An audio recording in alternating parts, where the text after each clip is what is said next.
Pane, Ty žehnáš tým, čo Ti dobrorečia a posvedzuješ tých, čo dúfajú v Teba.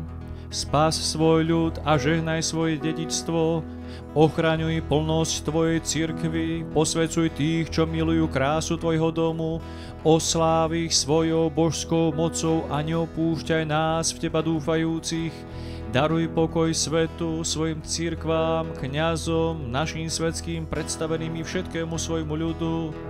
Veď každý dobrý údel a každý dokonalý dar je zhora, zostupuje od Teba, Otca svetiel. Tebe vzdávame slávu, vďaku a poklonu Otcu i Synu i Svätému Duchu, teraz i vždycky i na veky vekov.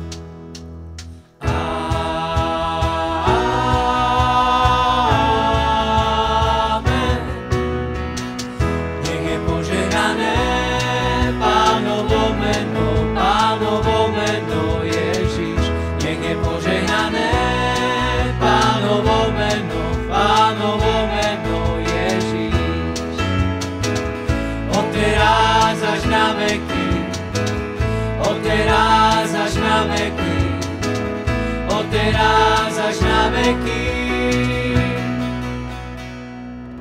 Požehnanie Pánovo nech je na vás s jeho milosťou a láskou, teraz i vždycky i na veky vekov.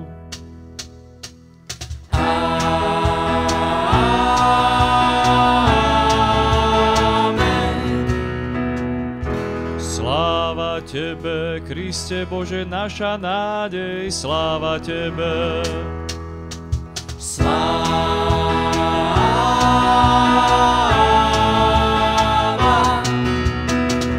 Otcu i Synu i Svätému Duchu, Svätému Duchu, sláva Otcu i Synu i Svätému Duchu, i Svätému Duchu, sláva.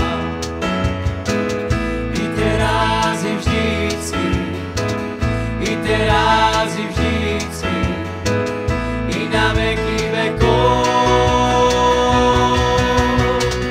Pane, zmiluj sa, Pane, zmiluj sa, Pane, zmiluj sa, požehnaj. Pane, zmiluj sa, Pane, zmiluj sa, Pane, zmiluj sa, požehnaj.